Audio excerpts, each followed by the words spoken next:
नमस्कार दोस्तों, आपका स्वागत है हमारे विथ स्मार्ट स्टडी चैनल पे।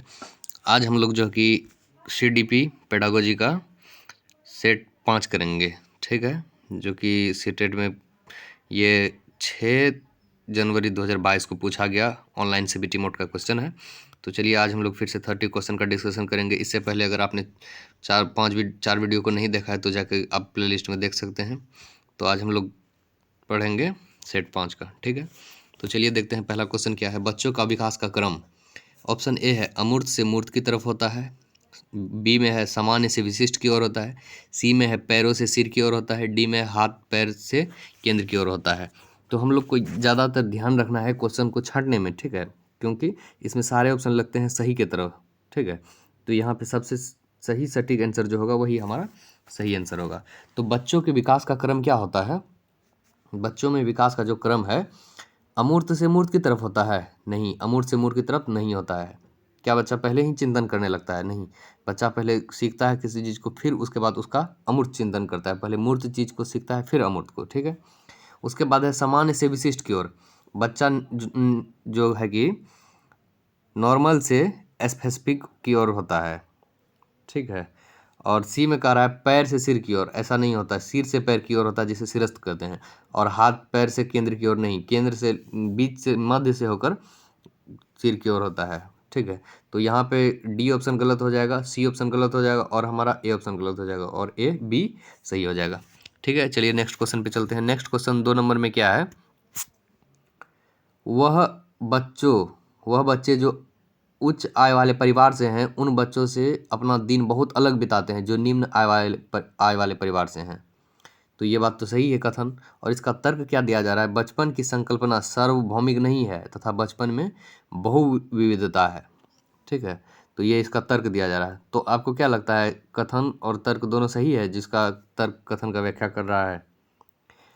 जी बिल्कुल सही है, क्योंकि यहाँ पर निम्न आय वाले और उच्च आय वाले बच्चों का क्या होता है, दिन बहुत अलग बीतता है और उसके बाद बच्चों की संकल्पना सार्वभौमिक नहीं होती है तथा बचपन में बहुत विविधता है। दोनों सही है और कथन आर जो है कथन बी की व्याख्या भी कर रहा है, ठीक है। तो इसलिए ऑप्शन नंबर हमारा ए इसका सही हो जाएगा। ऑप्शन नंबर ए बिल्कुल राइट है। उसके बाद अब नेक्स्ट क्वेश्चन पे चलते हैं। नेक्स्ट क्वेश्चन में क्या कर रहा है? एक बच्चा पहले अपने हाथ से बॉल जैसी चीज़ों को पकड़ना सीखता है, उसके बाद चिमटी का इस्तेमाल करके एक मटर उठाना सीखता है। यह किस प्रकार का है? शीर्षगामी या समीप दूरस्थ भिमुख, समीप दूराभिमुख, सी में है साम्य साध्यकरण और डी में है संरक्षण। तो यहाँ पे शीर्षगामी नहीं होगा, क्योंकि यह इसका मतलब होता है सिर से लेकर पैर की ओर विकास होता है बच्चा का। यहाँ बच्चा बॉल को पकड़ने के लिए सीख रहा है, ठीक है। इससे क्या होता है, विकास के समीप दूराभिमुख सिद्धांत के अनुसार क्या होता है, विकास केंद्र बिंदु स्नायु मंडल होता है, ठीक है, जिसमें विकास की गति केंद्र से दूरवर्ती भागों की ओर होता है। पहले स्नायु मंडल का विकास होता है, फिर स्नायु मंडल के निकटवर्ती भाग का, जैसे हृदय छाती आदि का विकास होता है। अंत में दूरवर्ती भाग पर एवं उनकी उंगलियों पर नियंत्रण होता है। तो इसका हमारा ऑप्शन क्या सही हो जाएगा? समीप दूराभिमुख, ठीक है। बाकी ये सब ऑप्शन गलत है। उसके बाद नेक्स्ट क्वेश्चन पे चलते हैं। क्वेश्चन नंबर 4 में क्या कह रहा है कि बच्चे अपने समाज के बारे में जानकारी, कौशल, मूल्य और रीतियाँ केवल अभिभावकों से सीखते हैं। और इसका तर्क दिया जा रहा है बच्चों का समाजीकरण का एक सरल और रैखिक प्रक्रिया है। तो देखिए यहाँ पे आप लोग भी सोच सकते हैं इसके बारे में कि समाज के बारे में जानकारी केवल क्या होता है कि अभिभावक से ही मिलता है? नहीं, बच्चों को इसके बारे में जानकारी परिवार से मिलता है, समाज से मिलता है, स्कूल से मिलता है, ठीक है, बहुत सारी जगह से मिलता है। केवल और केवल क्या है, नेगेटिव वर्ड है, तो हमारा कथन क्या हो जाएगा यहाँ पे? गलत हो जाएगा, ठीक है। और उसके बाद इसका तर्क भी क्या हो जाएगा? गलत हो जाएगा, क्योंकि बच्चों की विकास की प्रक्रिया सरल और रैखिक नहीं बल्कि क्या होती है? वक्र होती है, ठीक है। कभी विकास ज़्यादा होता है तो कभी कम होता है। तो हमारा दोनों इसका गलत है, तो इसलिए हमारा ऑप्शन नंबर डी 4 का सही हो जाएगा। 4 का ऑप्शन नंबर हमारा डी सही है, क्योंकि इसमें पी और आर दोनों के बारे में गलत बता रहा है, ठीक है। नेक्स्ट क्वेश्चन पे चलते हैं। क्वेश्चन नंबर 5 में क्या कह रहा है? किस अवस्था में बच्चे वस्तु स्थायित्व की समझ तो बना लेते हैं परंतु यह नहीं समझ पाते कि क्रियाएं परिवर्तनीय हैं और उनके निर्णय चीज़ों की मौजूदा दिखावट पर निर्भर करते हैं? तो ये कब होता है? संवेदी अवस्था में। ऑप्शन बी में है पूर्व संक्रियात्मक, सी में है मूर्त और डी में है अमूर्त। तो यहाँ पे वस्तु अस्थायित्व का बात कर रहा है, तो बच्चा कब वस्तु स्थायित्व बना लेता है? तो संवेदी चालक अवस्था में तो नहीं बनाता है। यहाँ पे बच्चा अपने ज्ञानेंद्रियों के माध्यम से सीखता है, ठीक है। पूर्व संक्रियात्मक अवस्था में वह वस्तु स्थायित्व का समझ बना लेते हैं, परंतु क्या करते हैं, उसके प्रति प्रतिक्रिया नहीं कर पाते हैं, ठीक है, क्रिया नहीं कर सकते हैं। इसीलिए इसको पूर्व संक्रियात्मक यानी क्रिया से पहले की अवस्था कहा गया है। तो हमारा ऑप्शन नंबर बी ही सही हो जाएगा। सी में है मूर्त और डी में है अमूर्त, ठीक है। तो ये दोनों गलत हो जाएगा, ठीक है। उसके बाद नेक्स्ट क्वेश्चन पे चलते हैं। क्वेश्चन नंबर 6 में क्या कह रहा है, पूर्व संज्ञानात्मक अवस्था में बच्चे के लिए शिक्षक को क्या करना चाहिए? मूर्त संसाधन व बहुत सी दृश्य सर्वे सामग्री का प्रयोग करना चाहिए, बिल्कुल सही है। नेक्स्ट क्वेश्चन ऑप्शन पढ़ते हैं। जटिल जटिल पदानुक्रमित संबंधों को देखते हुए चित्रों का प्रयोग करना चाहिए, ये गलत है, क्योंकि जटिल यहाँ पे जटिल नेगेटिव शब्द होता है, ठीक है। अमूर्त समस्याओं पर, यह भी नेगेटिव शब्द हो जाएगा। बच्चों को सबसे पहले अमूर्त नहीं सिखाया जाता। बात यहाँ कर रहा है पूर्व संक्रियात्मक अवस्था, यानी कि क्रिया करने से पहले की अवस्था का बात कर रहा है। उसके बाद है परिकल्पना सोच वाली, ये भी ऑप्शन हमारा गलत हो जाएगा, क्योंकि बच्चा यहाँ पे क्रिया नहीं कर सकता है। तो हमारा ऑप्शन नंबर ए ही बिल्कुल सही हो जाएगा, ठीक है। उसके बाद नेक्स्ट क्वेश्चन पे चलते हैं। क्वेश्चन नंबर 7 में क्या कह रहा है, क्वेश्चन नंबर 7 में कह रहा है निम्नलिखित में से पाढ़ का सही उदाहरण है। तो यहाँ पे पाढ़ क्या होता है? पाढ़ जब कोई बच्चा को कोई बड़ा वयस्क या कोई उसको शिक्षक हो या अभिभावक हो, उसको किसी प्रकार का सहायता देता है, उसको रास्ता दिखाता है, तो वही पाढ़ कहलाता है। छोटे समय के लिए सहायता देना या उसको रास्ता दिखाना ही क्या कहलाता है? पाढ़ कहलाता है। जब कोई वयस्क देता है, यानी कि उससे बड़ा आदमी उसको, ठीक है। तो सवालों का जवाब बताना, ये नहीं होगा। संकेत और इशारे देना, ये बिल्कुल सही हो जाएगा। और उसके बाद भौतिक पुरस्कार देना, ये भी नहीं होगा। उद्दीपन प्रक्रिया अनुकूलन को सक्रिय करना, ये भी नहीं होगा। तो हमारा ऑप्शन नंबर बी बिल्कुल सही हो जाएगा, क्योंकि पाढ़ का मतलब ही होता है बच्चों को थोड़ी देर के लिए सहायता करना, जैसे इशारा में उसको बताना, संकेत के माध्यम से बताना, जिससे बच्चा उसको समझ सके, ठीक है। उसके बाद क्वेश्चन नंबर 8 में क्या कर रहा है, लेव वाइगोत्स्की का मानना था। लेव वाइगोत्स्की क्या मानता था? समाजीकरण का सिद्धांत को इन्होंने दिया है। तो यानी कि बच्चा इंटरेक्ट करके सीखता है, अंतःकरण करके सीखना केवल ज्ञान का अवशोषण है। केवल जहाँ पे भी आएगा वो नेगेटिव वर्ड है, तो हमारा ये ऑप्शन गलत हो जाएगा, स्वाभाविक सी बात है। सीखना इनाम के प्रति एक नियंत्रित प्रक्रिया है, ये भी गलत हो जाएगा। इनाम के प्रति सीखना एक नियंत्रित प्रक्रिया नहीं है। ज्ञान को शिक्षकों द्वारा विद्यार्थियों को निष्क्रिय तरीके से पोषित किया जाता है, ये भी नहीं होगा। निष्क्रिय नहीं होता, विद्यार्थी क्या होता है? सक्रिय होता है। और टीचर भी क्या होता है? सक्रिय होता है। उसके बाद लास्ट ऑप्शन क्या है? लास्ट ऑप्शन में है ज्ञान का सह निर्माण उस क्षेत्र में होता है जो बच्चों के स्वतंत्र रूप से कार्य करने व दूसरों की मदद करने से में होता है। ये बिल्कुल सही हो जाएगा, क्योंकि यह सह निर्माण का बात कर रहा है। बच्चा साथ मिलजुल कर काम करेगा, जिससे क्या होगा, एक दूसरे की मदद करने की भावना उसमें जागृत होगी, ठीक है। तो 8 का ऑप्शन नंबर डी सही हो जाएगा। उसके बाद क्वेश्चन नंबर 9 में चलते हैं। क्वेश्चन नंबर 9 में क्या करा है, लॉरेंस कोहलबर्ग द्वारा प्रतिपादित नैतिक विकास के किस स्तर पर व्यक्ति यह तर्क करते हैं कि मानवाधिकार व न्याय सबसे जरूरी है, भले ही वह वास्तविक कानून के खिलाफ हो? तो यहाँ कोहलबर्ग कौन सा सिद्धांत दिया है? तो नैतिकता संबंधी सिद्धांत दिया है, जिसे 3 चरण में बांटा है। पहला क्या है? पहला चरण है पूर्व परंपरागत स्तर, दूसरा है पूर्व परंपरागत स्तर, दूसरा है रूढ़िगत परंपरागत स्तर, और तीसरा क्या है? उत्तर परंपरागत स्तर, ठीक है।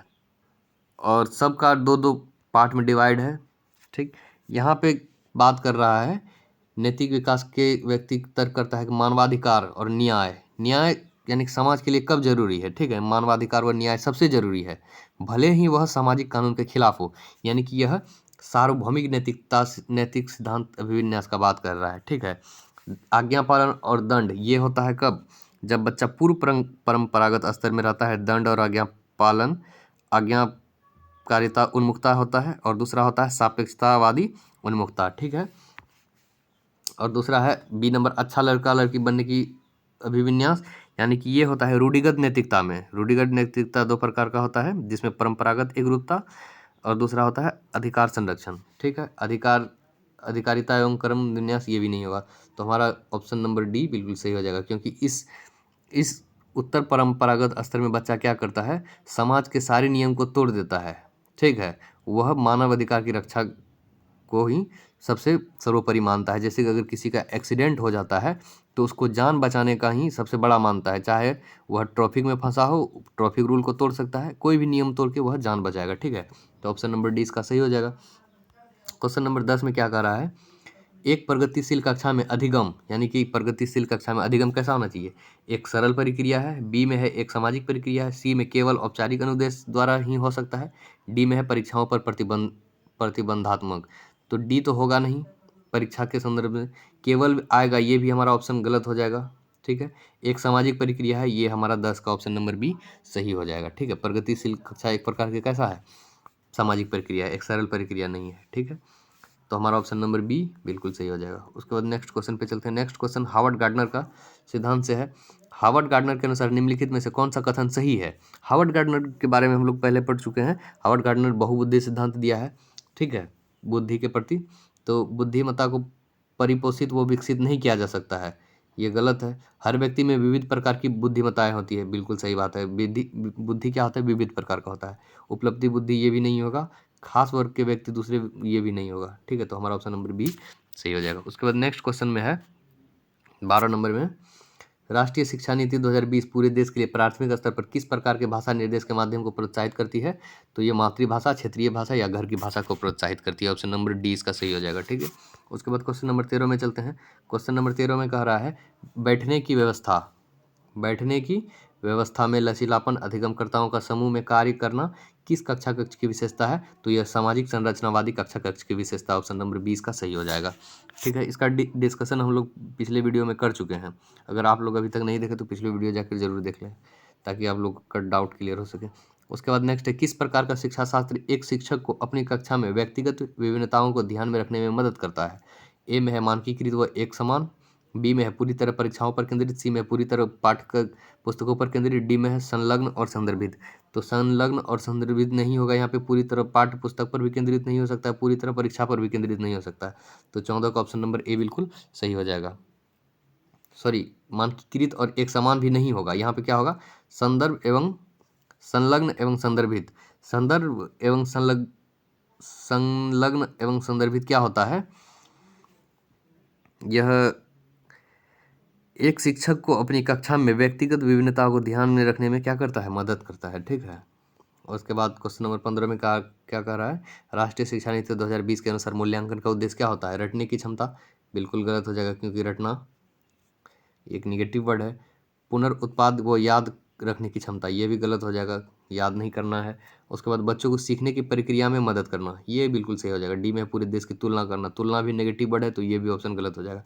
ऑप्शन नंबर सी बिल्कुल सही हो जाएगा हमारा, बच्चों की सीखने की प्रक्रिया में मदद करना। ठीक है, उसके बाद क्वेश्चन नंबर 16 में कह रहा है समावेशन का अर्थ है। समावेशन का अर्थ क्या होता है? सभी विद्यार्थियों को उनकी सामाजिक पहचान से निरपेक्ष होकर अपनाना, अनुचित प्रयास और अलगाव पैदा करने वाली बाधाओं को अनदेखा करना, भेदभाव को बढ़ावा देना, मतभेदों के प्रति असहिष्णुता रखना, भागीदारी और जुड़ाव के असमान अवसर। तो हमारा यहाँ पे क्या सही हो जाएगा? 16 का ऑप्शन नंबर, इसका क्या होगा? समावेशन का अर्थ क्या होता है? समावेशन का अर्थ होता है सभी विद्यार्थी का सामाजिक पहचान से निरपेक्ष होकर अपनाना। ठीक है, तो ऑप्शन नंबर ए हमारा सही हो जाएगा, यानी कि विद्यार्थी को उसका सामाजिक पहचान को छोड़कर एक समान सबको मानना है। ठीक है, तो ऑप्शन नंबर ए सही हो जाएगा। क्वेश्चन नंबर 17 में क्या कह रहा है? विविध संस्कृति पृष्ठभूमि के विद्यार्थियों को सफलतापूर्वक सम्मिलित करने के लिए शिक्षक को निम्नलिखित में से किससे बचना चाहिए? यानी कि नेगेटिव पूछ रहा है, किससे बचना चाहिए, क्या नहीं करना है शिक्षक को? हर विद्यार्थी को पहचाने और उसका सम्मान करे, ये तो करना है। प्रभुत्वशाली समूहों के अनुभवों को प्राथमिकता दे।